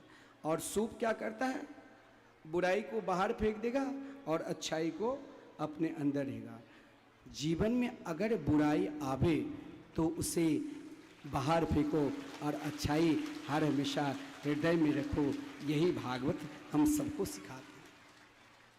अब हम आप सभी को निवेदन कर रहे हैं, इस भागवत कथा की जो आप इस सुंदर नगरी बलिया गांव में आज 7 दिन तक यहाँ की श्रोता को मैं कहाँ तक वर्णन करूं। हमारे साथ जो मेरी टीम आए हैं, सभी को आश्चर्य लगा कि एक गांव में इस प्रकार भीड़ और 7 दिन तक शालीनता, ना एक दूसरे को, कहीं भी गांव में कोई नाच गान होता है तो ना जाने वहाँ लड़ाई पहले ही प्रारंभ हो जाता है। इतनी भीड़ में सबका लगन, सबका मन एकमात्र भागवत भगवान की ओर है, क्योंकि सबके हृदय में उत्सव है। यह उत्सव मैंने नहीं दिया है, इस भागवत के आयोजक श्री संजय झा जी और उनकी धर्मपत्नी श्रीमती महालक्ष्मी जी। संजय जी प्रथम बार मैंने वैसे मिला यहीं गांव में, वो प्रमोद जी के माध्यम से। प्रमोद जी ने कहा कि आप मेरे गांव में चलिए। मैं कहा मैं तो मिथिला में आप कभी मत सोचना, क्योंकि शरीर तो मिथिला से ही है ना। कोई भी मुझे कहीं भी बुलाता है, मैं वहाँ अपना बड़प्पन नहीं देता हूँ। वो मुझे चाहे जहाँ भी रखे, मैं मिथिला क्षेत्र में आकर भगवान की कथा श्रवण कराऊंगा। और यहाँ जब आया और संजय जी की जो प्रेम है देखा, देखिए भगवान ने सामर्थ्य दिया है, व्यापार है, आप सब जानते हैं। और ऐसा नहीं इस गांव में केवल संजय जी ही धनवान है, बहुत धन्य होगा काफ़ी सबके, अब तो गरीब बहुत कम ही रहता है, लेकिन भाव कोई बिरले के ही जगता है कि हमें गांव में सभी को भगवान की कथा श्रवण कराना है। ये कथा की भाव, पुत्र वही है, पुत्रवती युवती जग सोई, रघुपति भगत जासु सुत होई। वही पुत्र जो पिता के, स्वर्गीय पिता श्री वेदानंद झा जी के पुण्य स्मृति में, चाहे तो नासिक में भी करा सकते थे, बरसों के बाद गांव आते हैं, लेकिन नहीं, जिस मिट्टी में हमने जन्म लिया है, जिस मिट्टी में मेरा पालन हुआ है, कर्म हम कहीं और कर रहे हैं, ये मिट्टी ही तो, भूमि तो मेरा ही है। क्यों नहीं इन भूमि, इन मिट्टी से हम सभी को भगवान के रंग में रंग दे। आज आप सब कृष्ण रंग में होली खेलोगे वृंदावन के। हम लोग उदासी नहीं गाते हैं, हम लोग भागवत को उत्सव के रूप में रखते हैं। भागवत उत्सव है, वहाँ उदासी का कारण ही नहीं, वहाँ तो उत्सव है। यहाँ तो विश्राम, यहाँ विश्राम हुए, कहीं कथा और प्रारंभ होगी। भागवत तो निरंतर गान, भागवत के कहीं न कहीं विश्व के किसी न किसी कोने में कहीं न कहीं गान तो चलती रहती है। किसी न किसी वक्ता कहीं न कहीं भागवत की तो गान करते ही होंगे। तो श्री संजय झा जी, उनकी धर्म पत्नी सहित आप लोग भी आशीर्वाद दीजिए, ऐसा पुत्र आवे और सभी को भगवान से जुड़े। तो हम व्यास पीठ से बार बार इनको धन्यवाद और साधुवाद देता हूँ कि आप भगवान से जुड़े रहिए। जैसे आप भागवत से जुड़े हैं, उसी प्रकार वृंदावन से। मैं भी 6 साल की अवस्था में लोग कहते आप क्यों साधु संत बने, क्या जरूरत है? मैंने कहा कोई ना कोई तो बनोगे, तभी तो भागवत धर्म के उपदेश दोगे, फिर संत कहाँ से आएगा? आजकल तो संत मिलते ही नहीं, तो हमें तो बनने दो। लेकिन आज वृंदावन में जो भी कुछ है ना, 7 मंजिल के मंदिर है, 100-200 कमरे लोग ही बनाए और अखंड संकीर्तन चल रहे। या आपका भी सहयोग लोगों ने किया। संजय जी ने इस कथा को कराने के लिए, धन तो खर्च होता ही है, भागवत में लिखा है विवाहे यादृशम वित्तम तादृशम परिकल्पयेत्। बेटी की शादी में जिस प्रकार धन का व्यय आप नहीं भी कुछ करो तो भी बहुत व्यय होता है, फिर भी हृदय में जो प्रसन्नता होती है कि मेरी बेटी की शादी हो रही है, उसी प्रकार भगवान के कार्य जब करे तो एक प्रसन्नता लेकर ही करे। सो दोनों के हृदय में परम पुण्यात्मा है, बहुत शालीनता। महाराज अधिक हम क्या वर्णन करेंगे, मुख पर किसी का वर्णन नहीं करना चाहिए, लेकिन हम सभी को और हम भी व्यास पीठ से इनको बार बार साधुवाद धन्यवाद देते हैं, जो इसी प्रकार ये बढ़े और समाज का बढ़िया बढ़िया कार्य करे, भगवान का कार्य करे। लेकिन एक बात बताऊं, संजय जी के साथ इस कथा में जो इतनी भीड़ हुई है ना, बहुत प्रचार प्रसार हुआ है टीवी चैनल के माध्यम से, आपने मिथिला कुंज यूट्यूब के माध्यम से, संत वाणी के चैनल से, और भी कहीं ना कहीं आप कथा के रसास्वादन करोगे ही। लेकिन यहाँ की जो कार्यकर्ता, हम तो नाम नहीं ले सकते हैं, इन कार्यकर्ता, एक एक कार्यकर्ता जो संजय जी के साथ नासिक से आए हैं और जो इस गांव में हैं, महाराज जहाँ से हम चले और इस नगरी में प्रवेश की 100-200 लोग आगे आगे चल रहे थे, जय श्री राम जय श्री कृष्ण बोलते हुए। तो इन कार्यकर्ता को भी बहुत बहुत साधुवाद धन्यवाद, जो आपने इस मंगलमयी भक्तिमयी अनुष्ठान में आप सब साथ दिए और महाराज इन व्यवस्था को आप सब सुरक्षित रखा, तो कार्यकर्ता भी पूजनीय हैं, उसे भी बार बार साधुवाद। लेकिन सबसे अधिक अगर धन्यवाद पात्र है तो ये श्रोता समाज है। समय पर 3 बजे कथा की वैसे समय, लेकिन गर्मी के कारण 4 बजे से ही प्रारंभ हुई है। फिर भी श्रोता पहले से ही, व्यास जब गांव समय कथा होती है तो व्यास जी 1-2 घंटे बोल लेते हैं, प्रसादी लेने के समय सब आते। लेकिन ये श्रोता 3 प्रकार का होता है, श्रोता, सरोता और श्रोता। एक श्रोता जो है, जो सही समय का सदुपयोग करेगा। एक सरोता जो जिसे सुपारी वगैरह काटते हैं, वो आएगा तो कम ही दिखेगा, भाई पंडाल छोटे, भीड़ बहुत, भीड़ नहीं संभल रहे हैं, हम व्यास जी से नहीं मिल रहे हैं, प्रसाद कम, वो केवल कमी, उसे कहते हैं सरोता। और एक होता है सोता।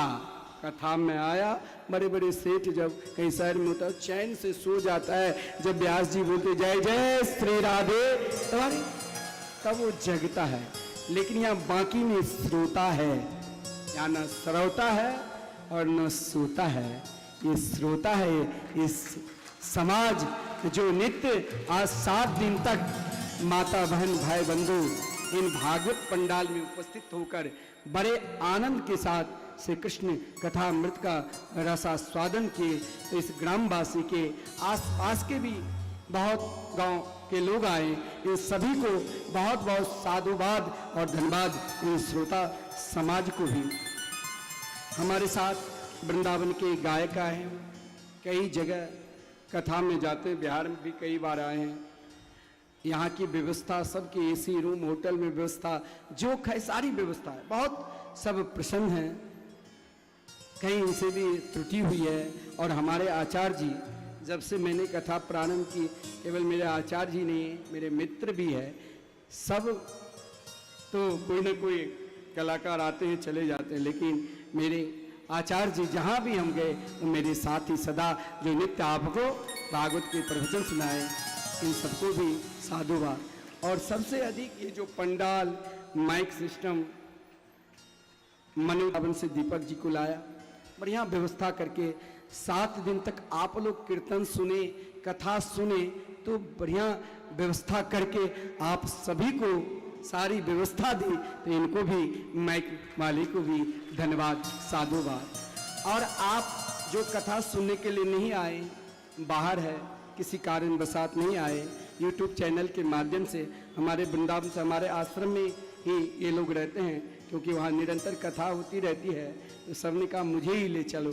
मैंने कहा चलिए। और बहुत शालीनता के साथ महाराज जब तक कार्यक्रम चला तब तक यहाँ पर लाइव प्रसारण करता रहता है।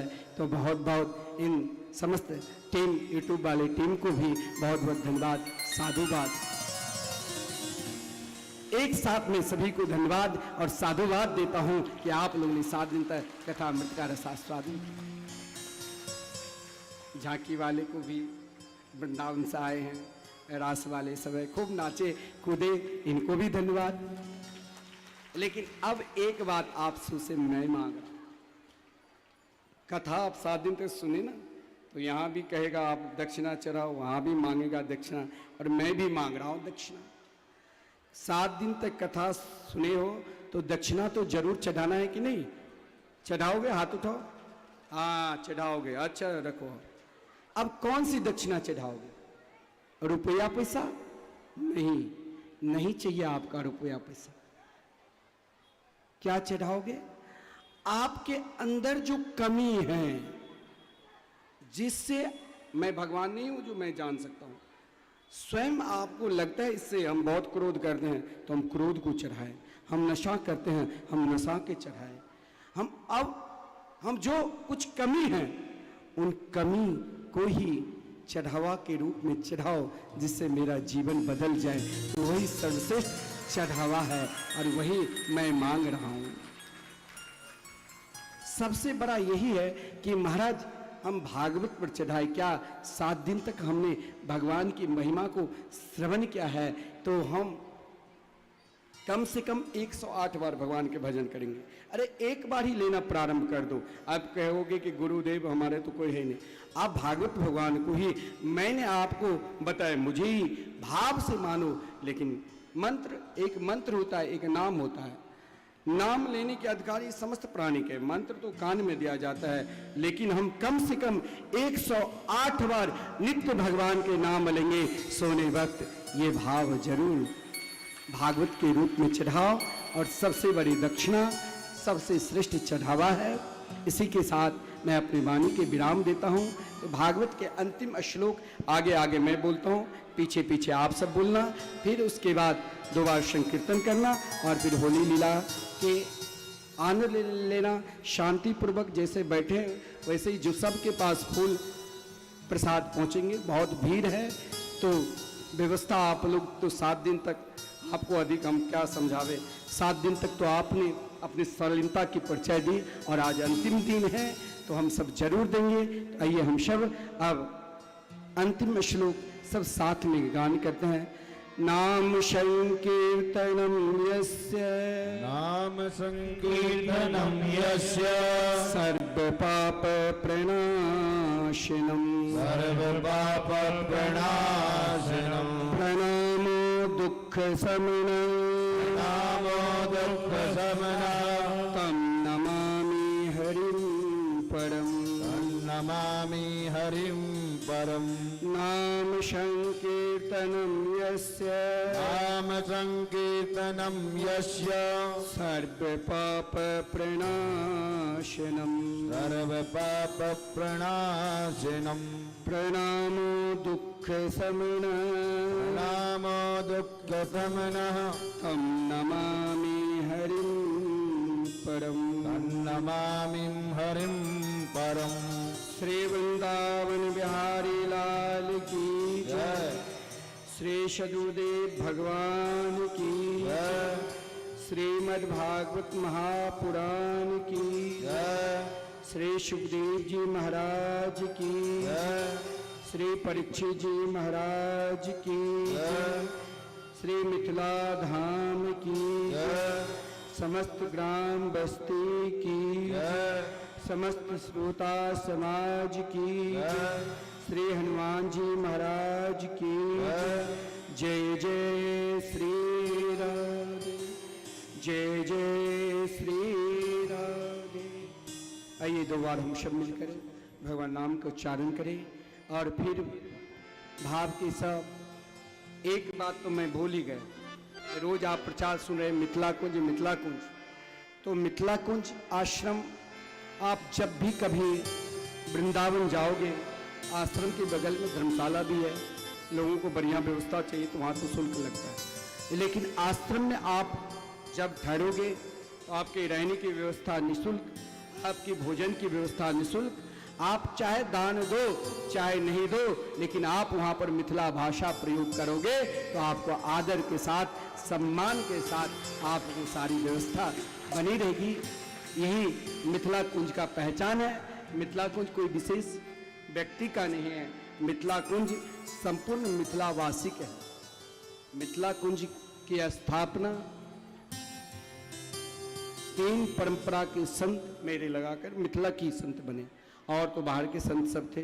तो मिथिला कुंज में संपूर्ण मिथिला वालों के धन लगा हुआ है।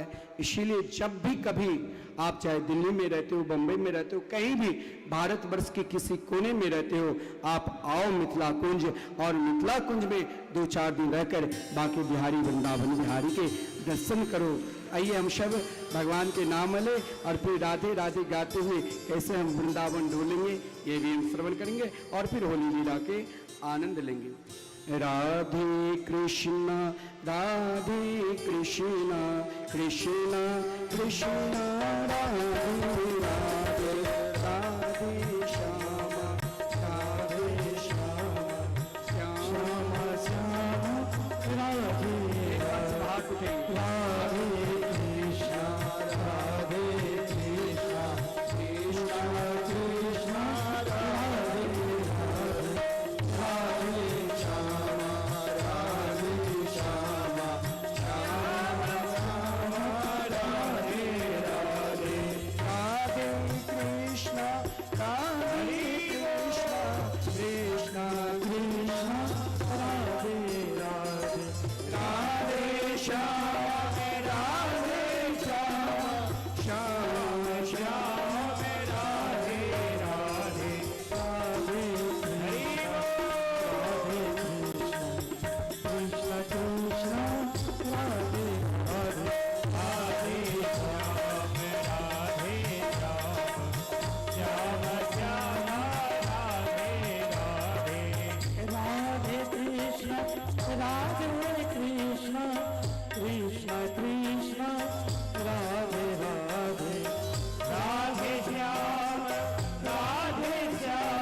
वृंदावन बिहारी लाल की जय।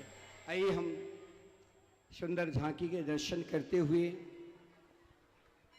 होली लीला का सुंदर होली उत्सव का भी दर्शन करेंगे कि ब्रज के होली किस प्रकार। ब्रज में तो एक दिन होली नहीं चलता, एक माह तक, कभी महाराज लड्डू से तो कभी जलेबी से तो कभी फूल से, कभी इत्र से तो कभी बिहारी जी के रंग से। आइए हम सब ब्रज के होली मनावे, उससे पूर्व हम एक श्री राधे नाम का जयकारा करते हुए देखिए ठाकुर जी के कितने सुंदर स्वरूप, विलक्षण स्वरूप है। हम सब उनके सुंदर रूप जो ब्रज में किशोर अवस्था में ठाकुर जी के हम सब दर्शन करते हैं, इन किशोर अवस्था में ही उनके सुंदर स्वरूप और यही स्वरूप के साथ हम होली लीला के दर्शन करें।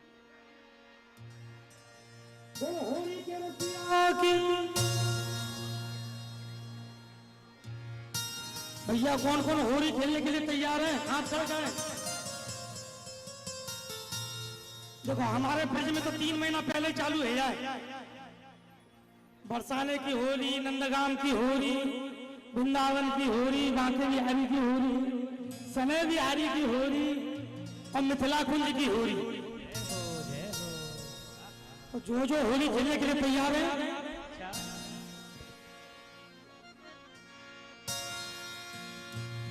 कि फाग महीना लगती कि मेरे रंग में उठे हीरो, होली खेले श्याम सुंदर कि श्री राधा जी के संग।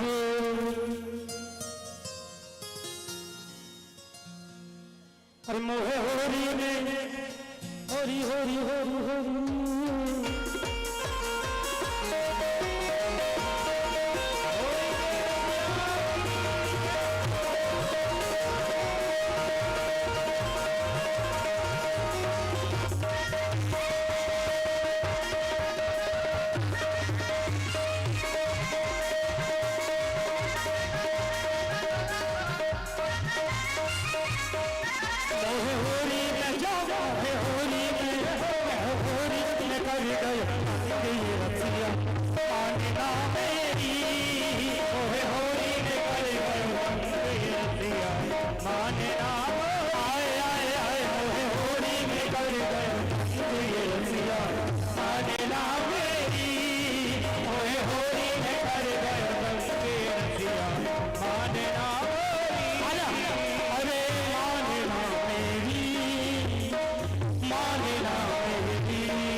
मोहे होरी में हो होरी है होरी है होरी है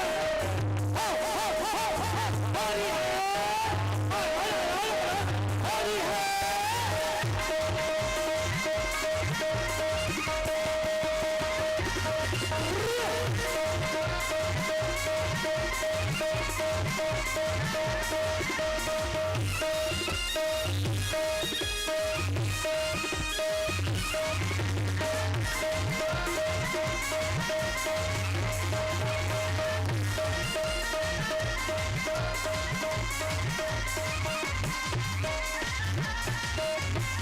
जीत जाऊं मेरे पीछे डोले तुम जान के जीत जाऊं मेरे पीछे डोले इकली जाने के डोले जीत जाऊं मेरे पीछे डोले जान के अटके इकली जाऊं मेरे पीछे डोले जान के अटके।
जीत जाऊं मेरे पीछे डोले जान के अटके जीत जाऊं मेरे पीछे डोले जान के अटके मैं मरे होगी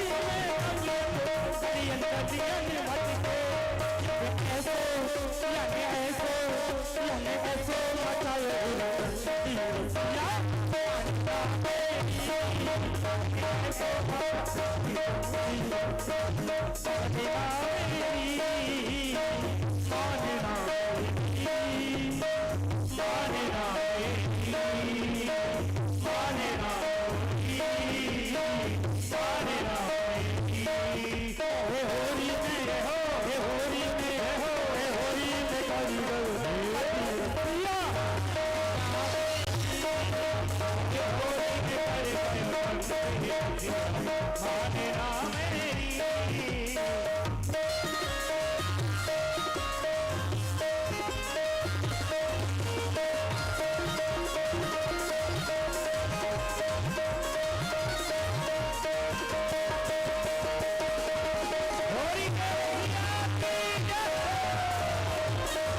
पीछे वाले भैया सब लास्ट है नाच लिया, फिर मौका मिलत कि नहीं मिलत।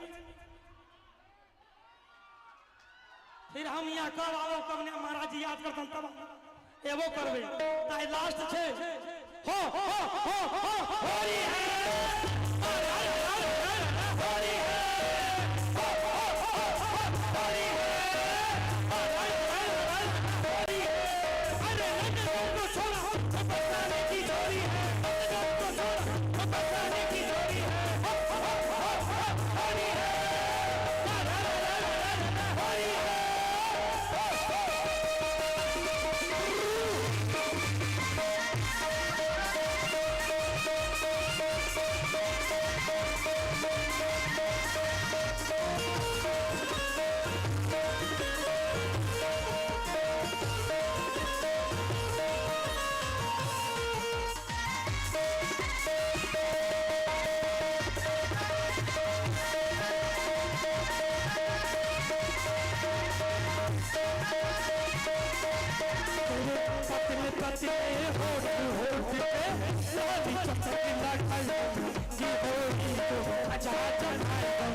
एक लास्ट सुना दे छे फिर आरती करावे छे बढ़ा दिए इसको पांचवा लगा पांचवा अमित राधे राधे गाते रहना ये भी गाओ नाम की पांचवा लगा पांचवा इधर जाने होरी मची ओ मेरी चूनर ओ मेरी चूनर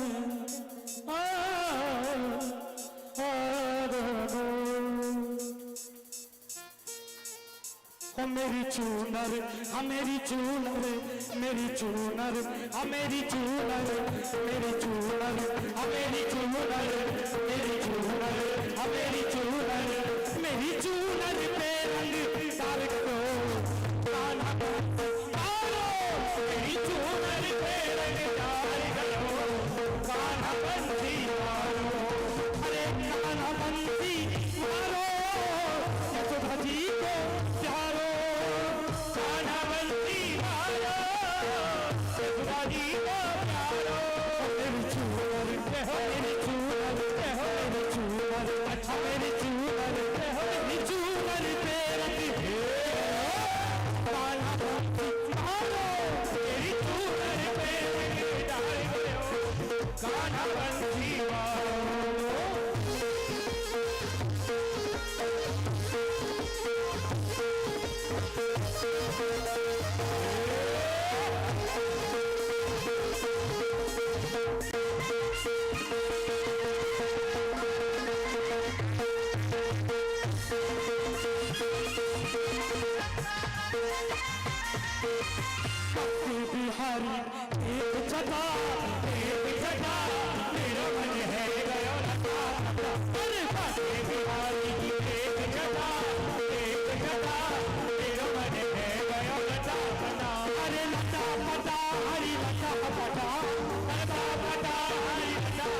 गाओ देख जटा हरि राधे बिहारी की देख जटा मेरा मन है गया लटा बता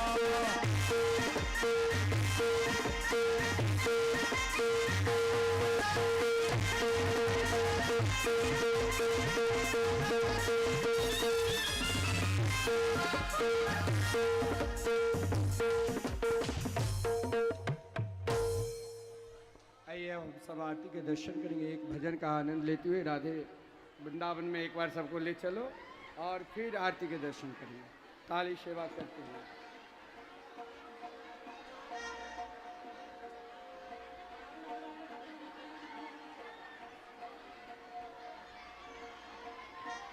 राधे राधे वन टू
भैया 2 मिनट के लिए आओ अपना कने को ग्लूकोन टिप्पी के ले ठीक है ना हाथ ऊपर करूं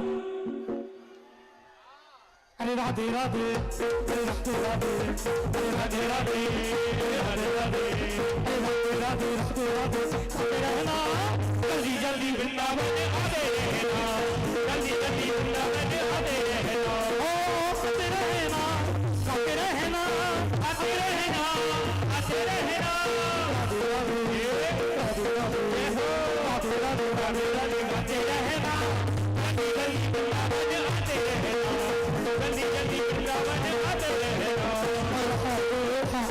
राधे राधे राधे राधे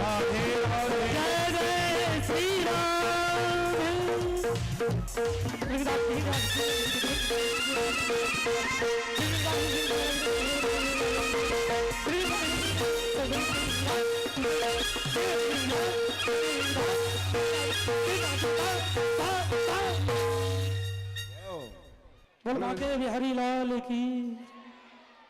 अब सभी अपने स्थान पर खड़े रहेंगे, आरती करेंगे वहीं से मानसिक खड़े होकर के। और हमारे मुख्य यजमान श्री संजय झा उनका पत्नी सहित आरती करेंगे और उनकी माता राम।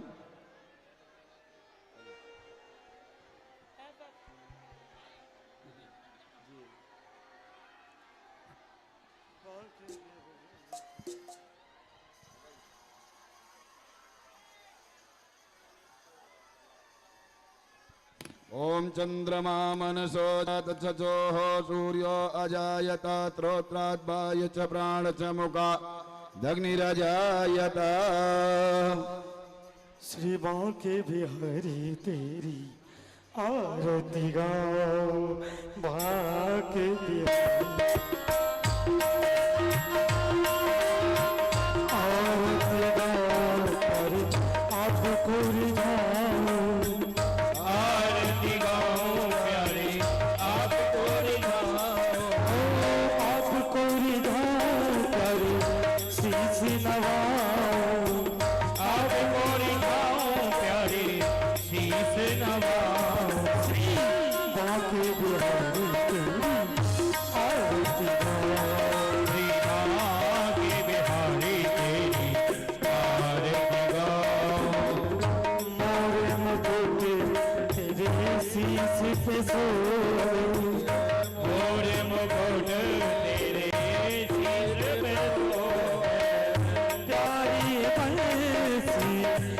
तेरो मन मोह प्यारी तेरो मन मोह एक छवि मैं तो बलि बन जाऊं बिहारी तेरी आरती गाऊं चरणों से निकली है गंगा प्यारी चरणों से निकली है गंगा प्यारी जिसने सारी तारी जिसने सारी दुनियादारी उन चरणों में शीश नवाऊं आगे बिहारी तेरी आरती गाऊं दास दास के नाथ आप हो सुख दुख जीवन प्यारे साथ आप हो हार सदा वृंदावन पाऊं आगे बिहारी तेरी आरती गाऊं श्री हरिदास के प्यारे तुम हो श्री हरिदास के प्यारे तुम हो मेरे मोहन जीवन धन हो मेरे मोहन जीवन धन हो पास सदा